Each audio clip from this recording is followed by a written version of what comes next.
Hi, I'm here just a couple of minutes early, so I'm going to wait. And while I do that, this is Sheila from the Andover Public Library coming to you live from my kitchen. And want to talk to you a little bit about what we have going on at the library. We are semi-open. We're open to curbside service. You can call us at 440-293-6792. Tell us what book you're looking for or magazine, and we will bring it to your car. We will bring it to your car and put it in your trunk. So let's get on with the craft today. We are making glass bead magnets, and I know we talked about these last week a little bit so that you had plenty of time to try, and if you haven't, that's okay. It's easy enough to do at a later time. So I'm going to start off by telling you all the supplies I have here on the table. Whether you have them at home or not, they're simple, they're easy. We have glass beads that we bought from the dollar store. They usually run a couple of dollars, $1 at Dollar Tree, or $1 or $2 at one of the other dollar stores in the area. The other thing we have on our table is Modge Podge, and I have the big bottle because I do lots of crafts, and those of you who watch or know me know that I use it all the time. You'll need scissors. You'll need a pen, which apparently here's one. This will do. And you'll need a book page. Now, yes, I know I'm a librarian. I work at the library, and we shouldn't be tearing up books, but you know, there are those books that are damaged or can't be read or have water issues, or you know what we use for crafts. So I have a book page here. You can't see it. I've got a glare somewhere. There we go. Don't know where it's at. Or if you don't want to use a book page because that offends you, or you just don't want to, you can always use an ad. It doesn't matter, whatever you choose. We are going to make, I'm going to show you these. This is one. Here's one we used that actually has a picture in it. So let me show you how these are made. And while we do that, I'm going to tell you about what we have coming up this week. So let me get one of our beads. And I have a black mat here. Hopefully you can see that. Hi Lisa, how are you doing? So we are going to place this bead on our paper, and if you want to, and if you're using a book that you really like, you can read through, find a word. You can use a let every know. Okay, the directions for this will be on the event. They're having some technical difficulties. I had trouble with that word. So we're going to go ahead, and because I haven't read through the book, don't know if it's good or not, we're just going to pick a couple of words out here, and we're going to use the word casually. You're going to take your pen. I don't know if you can see this here. I got writing all through there. And you're just going to trace around the glass bead. And you know what these are? These are just vase fillers. And we found that they work great. So here we are. I don't know if you see. Yep, there you go. You can see that I've traced the bead. And then get out your scissors. And I used these to cut something the other day that I probably shouldn't have, so I don't know if it's going to be real good, but they're cutting just fine. So we've cut out our circle.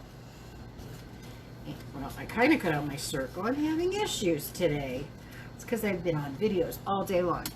So we have our word, or words. There, see? We got words. We all have words, they're just not in print. So open up the Modge Podge and get your, oh, I forgot to tell you about this, the paintbrush. We use paintbrushes here all the time. So a little bit of Modge Podge on your brush, there you go, onto the back side of our clear glass bead, you add the Modge Podge. Just a tiny little bit, see, just a little bit. You can see it, the cloudiness. There we go. So we're going to go ahead and put this brush down and add our words to the back side of our glass bead. And now that we have it on there, can you see that it's stuck? I know you can. You're all intelligent people. And then we're going to take a little more Modge Podge and we're going to put it on the back side of the book page or our words. And this is how it's going to hold down. And you're going to use it all over, and it serves as a glue. So, you know what? You're going to get your hands messy or sticky, and it's okay because you know what? We're supposed to wash our hands all the time anyways. And do you know how long? 20 seconds. 20 consistent seconds. And if you don't know how long 20 seconds is, it's the time it takes you to sing the alphabet song. So that is on and ready to go. So we're just going to set that one aside, and these go really quickly, so you could make 20-30 of these and put them on the refrigerator. So I'm going to show you what to do now that we've done a book page. If you want to know how to put a magnet on, or a magnet, I know that's part of it and I didn't tell you about it. I have these strips of magnets, and I use it in my story time with the kids at the library, and I do miss them. They come on a roll, or they come flat like this, and one side is the magnet, the other side is sticky. So you peel it off and you would just cut it to the length you want. So here is our clear one, and we're gonna cut it just about that big. We're not gonna stick in our clear one because then that would be no fun. So we have this tiny little magnet like so. And like I said, I have an ad here for a store that it's not in Andover, but that's okay. Nothing's really in Andover other than our favorites. So I've got a picture of flowers that I'm going to cut out here.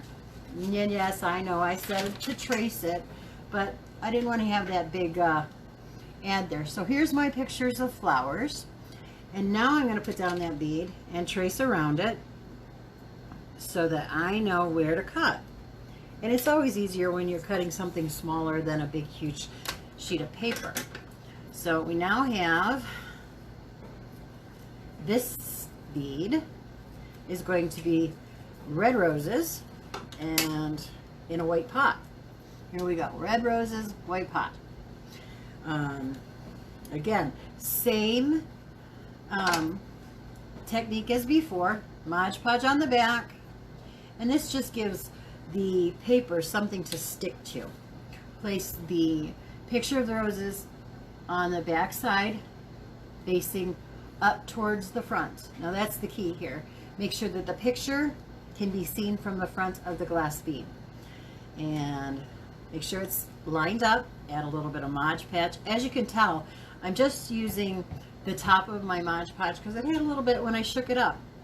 So you're not going to use a lot. You're just going to use enough to cover the picture back to hold it down to the glass bead.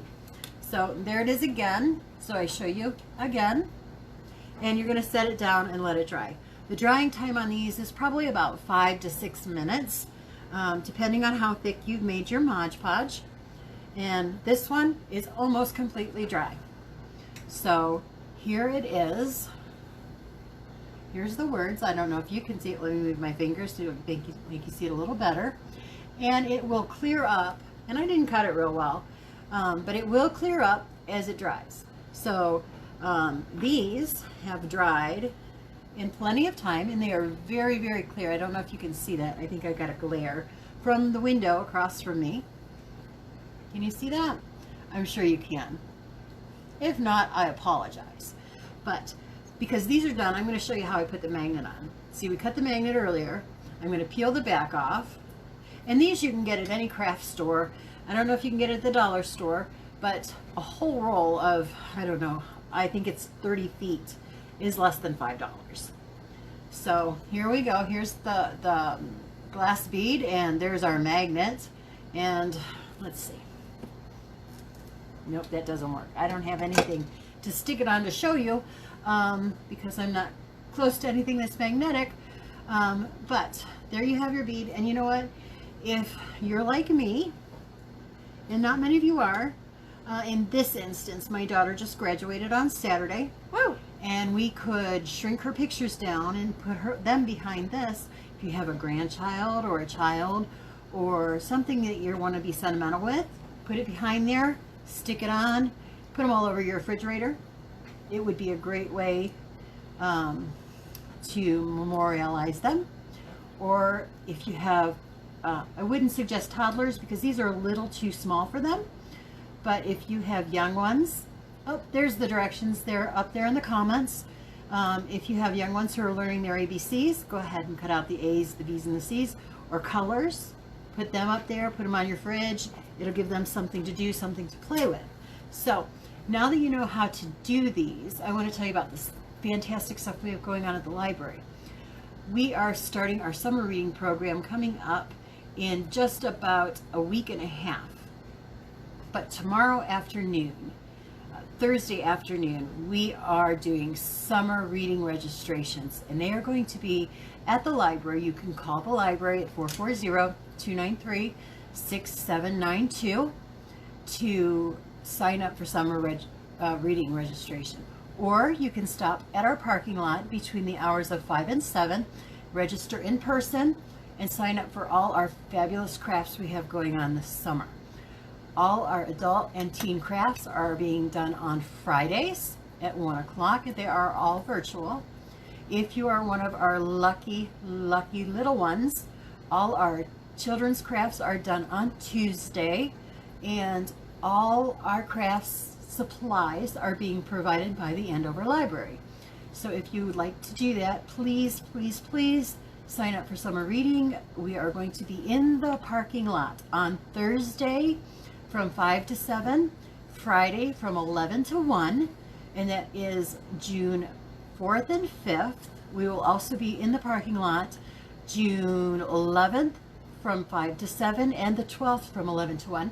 And as of tomorrow, you can call the library and register for summer reading at 440-293-6792. And we are so excited to see you. And we are offering curbside service. Call that same number and tell us what you're looking for, and we will do all we can to help you. I want to take a minute here to tell you how excited and how happy I am that I was able to have you with me here every Wednesday to do these lovely fun crafts.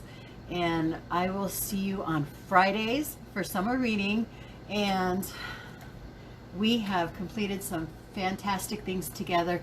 I thank you so much. Thank you to the Friends of the Andover Library for providing the funds for all our summer reading and all the craft supplies. We couldn't do it without you. So I want to encourage everybody to stop by the Andover Library and sign up for summer reading. And I will see you very, very soon. Thank you so much. This is Sheila signing out of my kitchen and into the library soon.